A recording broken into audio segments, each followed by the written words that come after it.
Barakatah Yahweh, Barakatah Yahushua, Barakatah Yahweh, and Barakatah Yahushua, and Waha, Rakah, Quadash, a double honor to the apostles, the elders, and salutations to you sincere brothers, teaching in truth and in sincerity.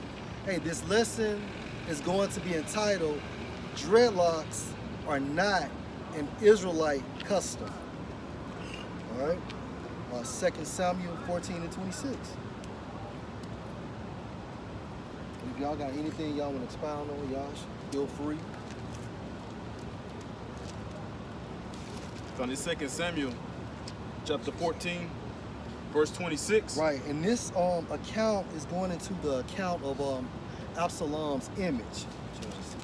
And when he polled his head, for it was at every year's end that he polled it. Right, so basically, who is the he? The he's Absalom. And then when you look into the Hebrew term for poll, it means he sheared it. What does shear means? It means to cut. Go ahead. Because the hair was heavy on him. Right, because the hair was heavy on him. And when you look into the Hebrew word for heavy, it means it was burdensome. Why? Because you got to think about this, man. Hey, during the ancient times, men were a lot bigger, man. So therefore, their hair would grow longer, man. But at the same time frame, it doesn't mean that he necessarily had hair down to the middle part of his back, man. Okay? Go ahead, bro. Big fro. Huh? He had a big fro. A big fro. It says because the hair was heavy on him, therefore he polled it. Right, and the reason why Absalom cut his hair every year, so year means going into like annually, meaning every year, is because it was heavy, man. And he didn't want it to grow any longer as well, man. Go ahead. He weighed the hair of his head at 200 shekels after the king's weight. Right, and you cannot take that in consideration and say just because he had this much hair, then therefore it means it was down to his back. No, it's basically talking about how much hair that actually came off due to the cut. Like I said before, you have to take in consideration as well that this man was a larger man, man. So therefore the fro is going to be larger, his hands is going to be bigger, his legs are going to be longer, etc., man. Y'all got something y'all want to add? Yeah, just prove that. Yeah, just prove that when the apostle did that video, they went to the museum showing Jake how they were living in, I guess, you know, back when we was ruling Europe. Yeah, you saw like the dressers, there was a lot more higher, man. The doors and stuff like that, compared to nowadays. Because, you know, the food was pretty much authentic back then, so it made us grow to our righteous stature. Even with King David, when he put on that crown, what he had took the Moabite king crown. Crown, I forgot how many shekels it was. When you look it up, it like let you know it was like from 90 to 100 pounds, man. That's right. So that's just like, you know, like brothers going in the weight room. That's like putting 2 of them 45s walking around with it on your head, man. You know, that's how heavy that crown King David had on, would show you had to be much bigger. Man. Right. Think about the size of that man in order to, like the brother said, to have that crown upon his head, man. You have to have a strong neck as well. Now you try to put 2 45s on top of your head right now, you'll kill yourself, man. Shaq like 7 feet, probably 320, and he can't do that, man. Which let you know King David was way bigger, man. That's right. That's right. Because they were saying like back in the ancient world, the average height man may have been 9 feet. So Goliath could have possibly been 14 to 15 feet, man. All right, now that's something. All right, get that, judges. I got a quick precept. Go ahead, bro. Go ahead. This is 2 Esdras chapter 5. You can break it down, man. Verse 51. And he answered me and said, ask a woman that bear children, and she should tell thee. Say unto her, wherefore are not they whom thou hast not brought forth like those that were before, but less of stature? And she answered thee, that they be born in the strength of Salakia, they that be born in the strength of youth are of one fashion, and they that are born in the time of age, when the womb faileth, are otherwise. Consider thou therefore also how that ye are less of stature than those that were before you. Right, man. So even during Ezra's time, it was being broken down and letting him know like the people at this time are less of stature before those that was before him, man. So even as time grew, It's the same way, man. We are all of lesser stature, man. Cause even starting with Adam them, they was living to be 900 years. Then the days started to be short, and the stature started to be lesser too, man. You know. And then, truth be told, the foundations or the origins of so-called dreaded hair, it goes back to a heathen nation, man. That's right. Israel was never partaking into interlocking or the dreading of the hair, right? Hey, because if your beard is a badge or a sign of manly dignity, in order to keep it conformed, to keep it confined, to keep it in place, to keep it of what would you call a goodly sight, so to speak, you have to groom it. That's right. You have to maintain it. That's right. Now, dreaded hair, there are two types of ways that you can get dreaded hair. You can physically intertwine and interlock the hair together, or you can do absolutely nothing. It's a free form, which is the same form for when you see a stray dog or a neglected dog. Yeah. We call it matted hair. That's right. Or he have the, you know what I'm saying? He appears as though he's being neglected. The hair is long. The hair is intertwined and matted together. That's right. So for a human being to walk around with that same form, that's a signal of uncleanliness, man. That's right. Right? And because you can't wash your hair on the regular. That's right. A lot of people who have these dreadlocks today, they have dry scalps. They have balding in the center due to the weight of those dreads pulling from all around the center of their head. Okay, and then to top it off, their whole head is unclean and it has an odor, man. Yeah. But people like say, oh, man, I wash mine, man, I moisturize my scalp, I do this and do that. The fact of the matter is, it's a heathenistic custom, man. That's right. It goes back to the Hamites. That's right. Right? Now, people have always justified themselves in doing those things that these heathen nations do. Now, just so happily, you have dreadlocks and you want to justify having your dreads, right? Have you taken on the vow of a Nazarite to just never cut it off? You know? Are you going to pull your hair at the end of each year? That's right. Are you going to shave off your beard, shave off your eyebrows, shave off your pubic hair, shave your legs, shave under your arms? Are you going to do all those other things that are required for you to have this so-called long hair, man? It's all self-justification with Jake. That's all, man. And then on top of what the elder is saying, dreaded hair is dead hair, man. There's no life in the hair. That's why that hair looks the way it looks, man. Yep. All right? Yep. So the longer it gets, the more dead hair it becomes, man. All right? I just have a visual here that y'all brothers see it. And this is the image of a black dog, right? Now this dog has dreads. Now when you look at the history of this animal, he's under the token of animal cruelty. He's under the token of being neglected, right? So you're neglecting your hair, right, in order to get it to form in that pattern or that way. Nope. And get Judges 16 and 13.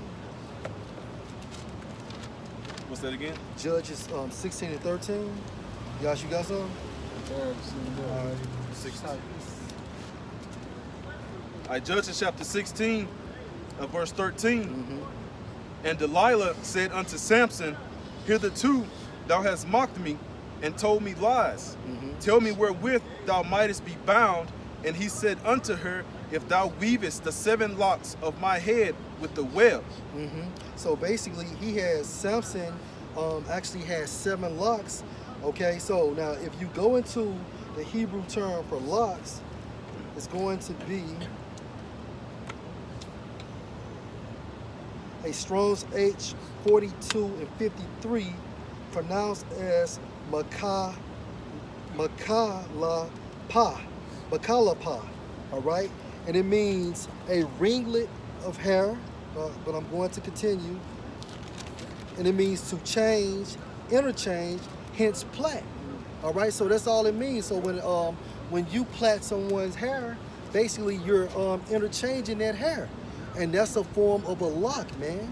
All right, that's all it's saying, man. He did not have a dreadlock. He just had a lock that was basically plaited due to the form of interlocking, meaning interchanging it, man. Hey, the brother we have, appreciate you, man. Hey, that's an example right here. Now, if you can see the top part and the side of the priest's head, you can see that basically it was interchained, man, to form one lock, to form that second lock, to form that third lock, man.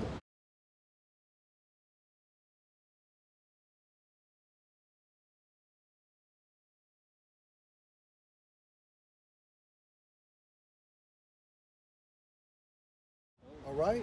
And he had seven locks from one side to the center of his head. That's right. You know? And they say Samson had a total of 7, right? All right. Y'all got some? Hey, go ahead. This from Zondervan Compact Bible Dictionary, and for lock or locks, it says in Numbers 6:5, the term indicates the unshorn and disheveled locks of the Nazarite.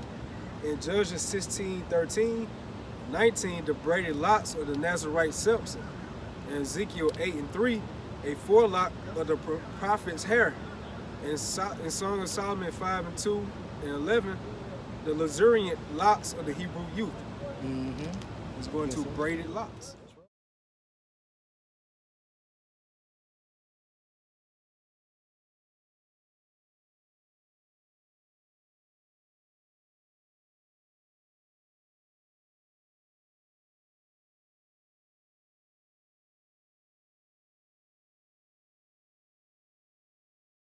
That's all it's going to. Hey, but Israel, badass kids, badass rebellious ass kids who love to indulge themselves in things that ought not to be. That's right. Like to test the flame. Okay, you know what I'm saying? Go against the grain, basically. That's it. Because at the end of the day, who cares? Why does it matter? This has nothing to do with the current state that Babylon the Great is in. This has nothing to do with the current estate that the Most High is going to redeem His elect, man. Now all of a sudden, the revelation has been revealed unto one man, and many before you with the same hairstyle. Locks are lawful. Locks are in the Bible. There's nothing wrong with having dreads. There's something wrong with you, man. A reprobate, man. That's right. And the same individuals, now they bring up year 2000. Now they bring up false doctrines of the men that taught them. You've been a reprobate since the beginning, man. That's why if you're no longer with us, you were never with us from the beginning, man. Even though the apostles are in a physical house cleaning, Yahweh Hashem Yahushua is in a spiritual house cleaning, man. And it never ends. That's right. So we have no pity, no remorse, no sympathy for you reprobate ass niggas out there, man. That's right. That's right. Got you. Jeremiah 6:30. Reprobate silver shall men call them, because the Lord had rejected them. And you've been rejected by the Heavenly Father, man. That's right. You know? And then you don't want to take the counsel of men. You want to say, the Lord, the Lord is my king.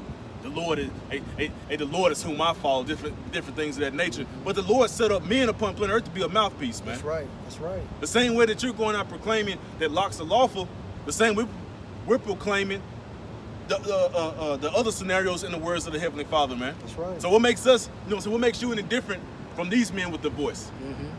But now you should be listened to, and these men, starting with the other apostles on down, certain things that they say don't have to be taken into consideration, man. Just, a great millstone has never talked about or condoned having dreadlocks, man. If you had dreadlocks when you start, a lot of brothers when they started listening to the truth and taking notes had dreadlocks. Right. And once they were convinced in their own mind, right? As it is written, let every man be fully persuaded in his own mind. That's right. That's when they converted over. That's right. They changed their ways, both physically and spiritually, man. Born again. They were born again. They were renewed. They were baptized in the spirit and power of Yahweh Hashem Yahushua. Come. Got something else? Okay, bring that Songs of Solomon 5 and 11. All right, this song of Solomon 5, verse 11. It says, his head is as the most fine gold, his locks are bushy. Right, so King Solomon had locks, all right, and a characteristic of King Solomon's locks was bushy, man, going into braid, meaning plaited, man, all right? It wasn't plaited the way you see these niggas with dreadlocks today, man, all right? It just means that basically he had locks. In order to get that form, your hair has to interchange with each other, creating a plait. Now, when you go into the Hebrew term for lock, in Songs of Solomon 5 and 11, it's Strong's H 69 and 77, pronounced as Kwawah Tazawath, all right? And I'm just going to get to the point. It states, locks of hair, so called from their being cut off, all right? So basically, what is it talking about, man? That, hold on, locks of hair so-called from their being cut off. Because, hey, at the end of the day, hey, Israelite men, as far as going back to the laws, the commandments of the Most High, that would be abominable. Abominable. Yeah, I can't get there. Saying twisting my tongue, but basically that's going against the law, statutes, and the commandments, man. And it's a way of the heathens, man. Mm-hmm. Israelites was set apart and was set different.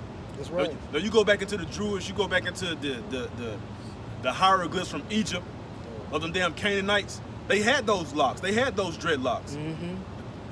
That's where the first wig piece originated from, man. Mm-hmm. You know. Now I'm gonna show another image of a dog here because that's what we look at. You know, what I'm saying, niggas with dreads, man.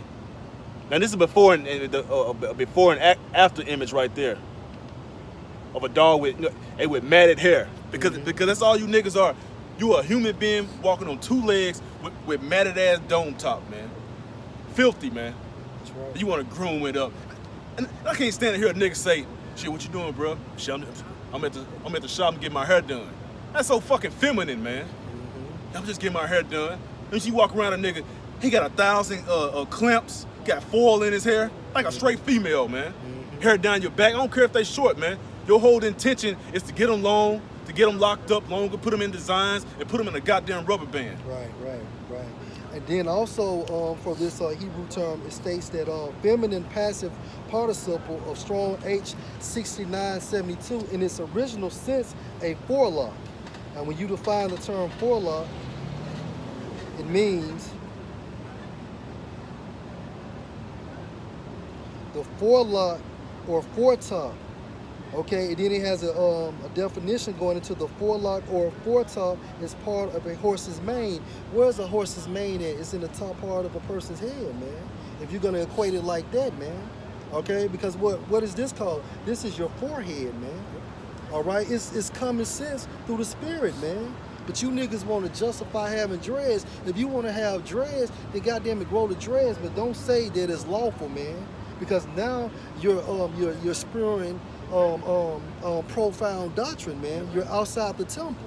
Yeah, you add to the word. Right. You know? All right. Ezekiel 8:3. Yeah, get Ezekiel 8:3, bro.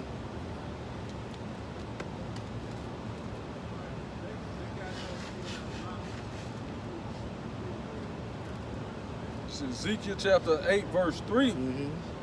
And he put forth the form of a hand and took me by a lock of mine head. Mm-hmm. And the Spirit lifted me up between the earth and the heaven and brought me into the visions of the Most High to Jerusalem, to the door of the inner gate. Right, but the point is that Ezekiel had a lock as well, man. So he had locks, man. Hey, y'all check that out. You got your phone? Sure. See what's up with lock in the Hebrew. All right, and then I'm gonna define forelock according to dictionary.com. It states a lock of hair that grows from or falls on the forehead, man.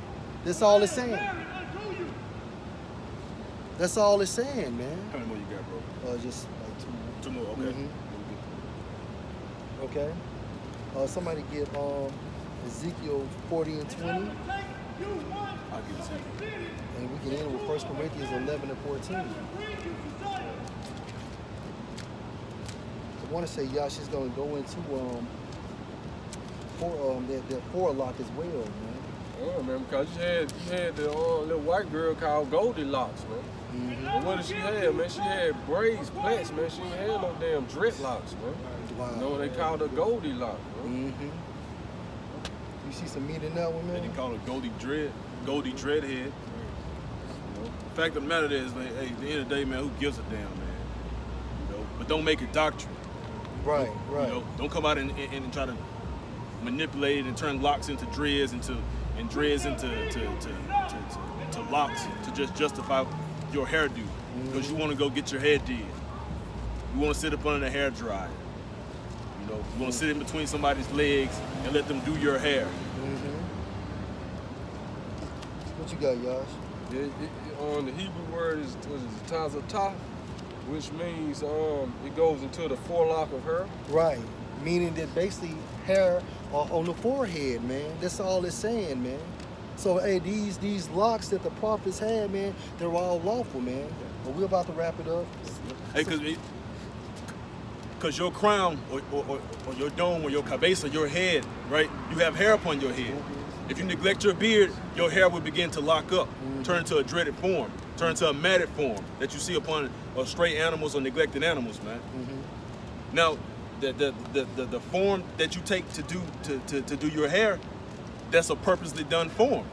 You don't let your beard get matted up. You comb it through. You brush it through. But the same concept will happen to both your beard and the hair upon your head, man. Yeah. Hey, Salaki, Elder, that lock, it's not in Ezekiel. I think it's in the 40th chapter.